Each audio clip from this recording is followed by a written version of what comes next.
We are now joined by Kasey Kahne, driver of the number 5 Time Warner Cable Chevrolet, and his crew chief, Keith Rodden. Kasey and Keith, $1 million on the line this weekend. Strategy always playing a big role in this race. Is there a game plan going into tomorrow night, and how much do you imagine that will evolve?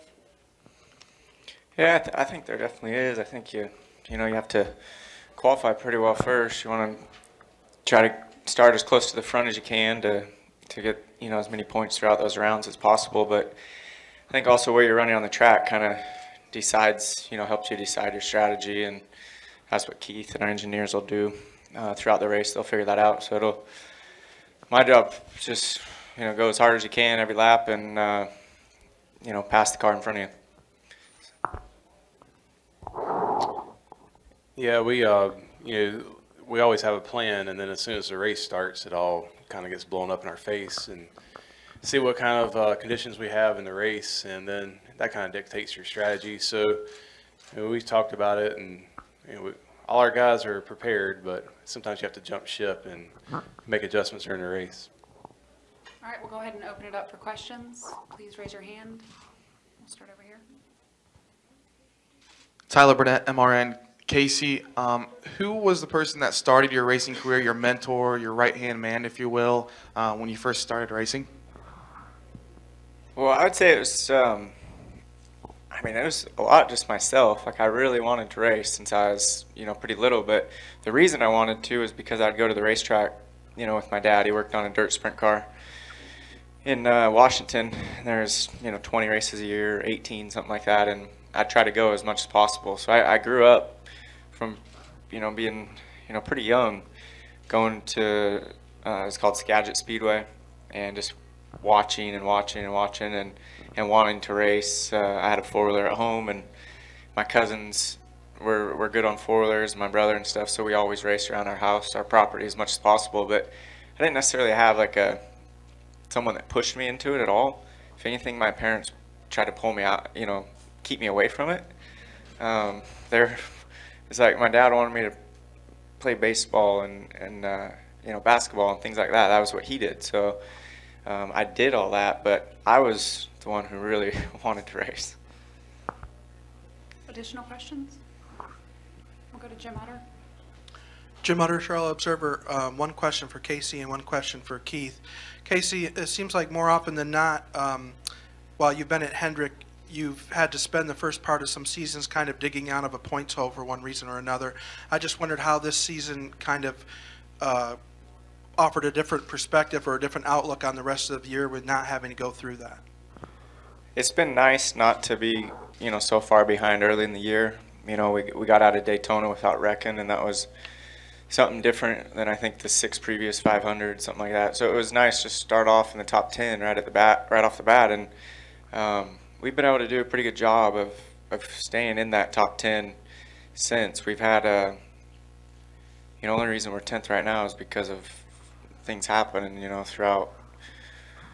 Tony got me at Bristol, and then we got in a wreck at Talladega, and that's worth 60 points right there. So that's why we're 10th. But I feel like we're we're doing a good job. We're not where we want to be, but we're much closer, and we know the things that we need to keep working on. I do.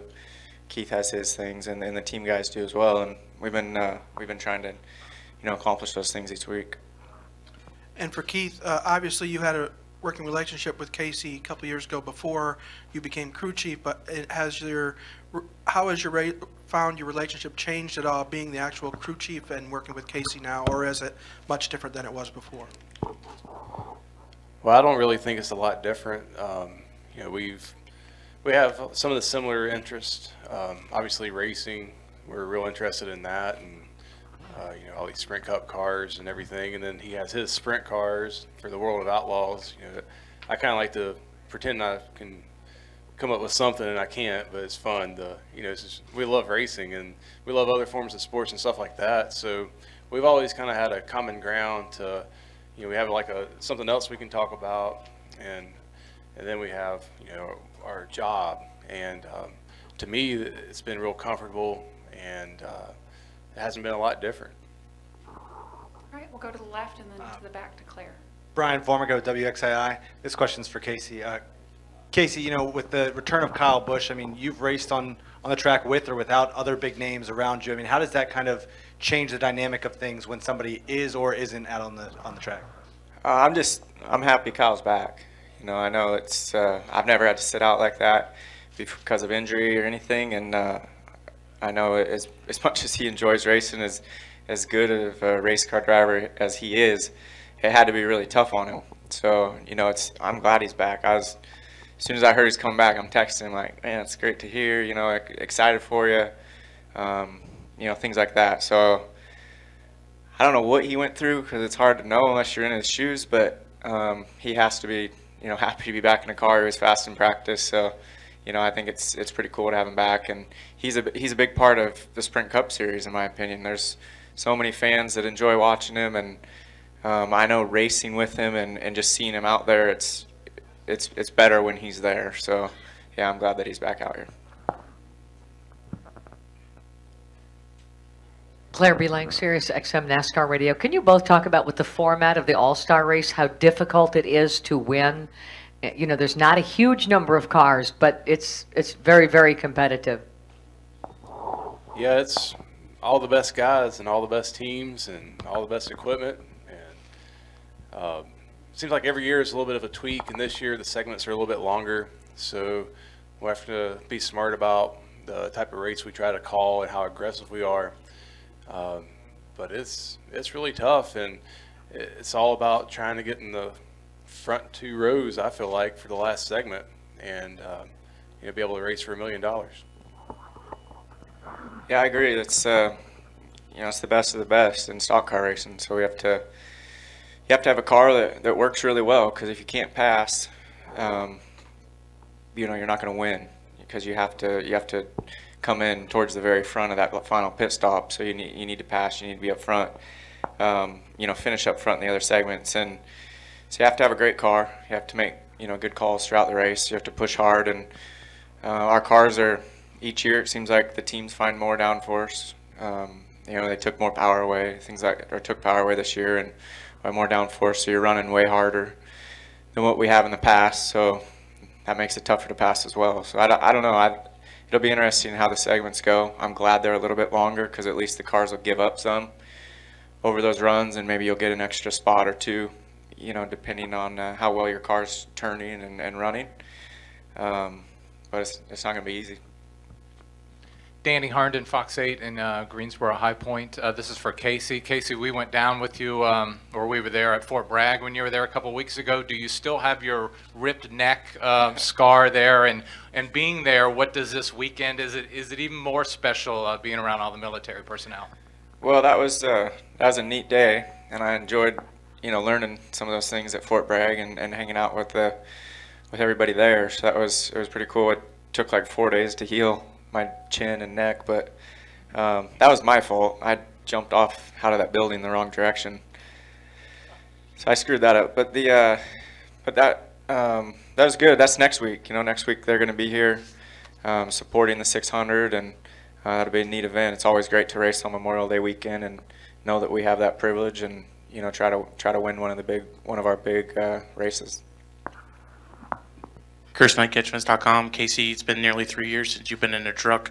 How crucial was that 5-hour practice yesterday, and what's your outlook for tonight's race? I'm glad we got to do it. It had been a while, and you know, the junior motorsports guys, they haven't raced a lot on the mile and a halves because, you know, Cole's their driver and he does a great job, but they run on the shorter track. So it took a little bit of time to kind of find the bottom of the truck and where the heights needed to be and things like that. So I think the extra time was good. We didn't get the truck perfect, but I think we'll have a fast truck tonight, and I'm looking forward to the challenge, trying to, you know, run up front throughout the race. Tyler Burnett, MRN, over here again, Casey. Sorry. I don't know if you saw, but Landon Castle's going to run 14 miles after the 600 to the Hall. Have you thought about maybe doing it, or how big of a challenge that would be after 600 miles? Why is he doing that? For charity. I don't know. Charity.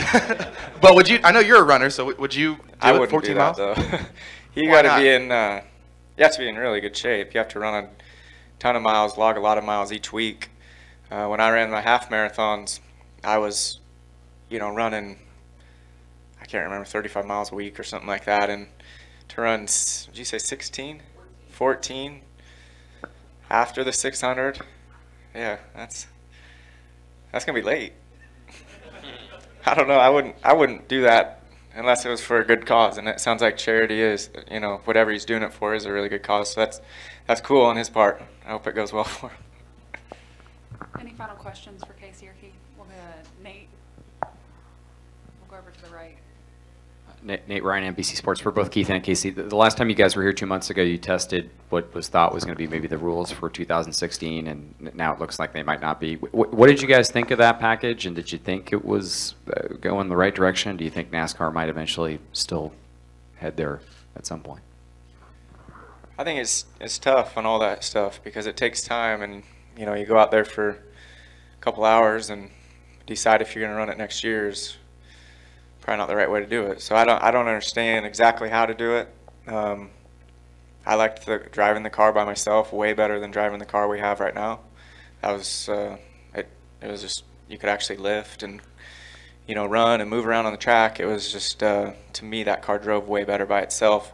You have to have a lot of cars out there to see how it races, you know, in traffic and things like that, and you need a lot of time to work on it. So it's time consuming, but just running single car runs, that car was that was a lot of fun to drive. It was kind of like it was back in 04, 05 or something. It was more, you know, the characteristics of the car and how it was handling was like that. And I was remembering things as I was driving, like, man, yeah, I used to have this feel. We don't have that feel anymore, you know, with all the downforce that we have. We have so much downforce. So it's has just changed it up a lot, but I'm not sure what they're going to do, but hopefully they keep looking, you know, down that path. We'll finish up. I'd just echo what Kasey said. The biggest issue for me was that it was Kasey and Martin and Eric, and just 3 cars running around each other. You can't make a decision based on that for next year. So I have no idea what'll come of it, but I didn't think it was a bad direction. All right, we'll finish up over here on the right. Kasey, Pete McCall with AutoRace1.com. I wanted to ask you what you thought your chances were of your sprint car team bringing home a championship next weekend at the World of Outlaws race here. We run pretty good at Charlotte. You know, I know the guys they want to win that race. We've won it before a few different times, so look forward to that. You know, they've been working hard to get better because we haven't been as fast as we wanted to be this year, but you know, it seems like we keep making gains each week. So hopefully next Friday night they'll be fast and be able to contend for the win. I think you know, hopefully the track's really good. You know, at the World Finals at the end of last year, they had a perfect racetrack for racing, and all the racing both nights was really good. So hopefully we get a track like that and the guys can race, and you know, whoever's best is going to win it. Is there any chance we might see you in a sprint car again anytime soon? I wish I could run that race. I wish I could run a lot of races, but haven't been able to right now. Hopefully, maybe in June. I want to race in June on our off week. All right, we'll let you guys get to your debrief. Thank you for coming in.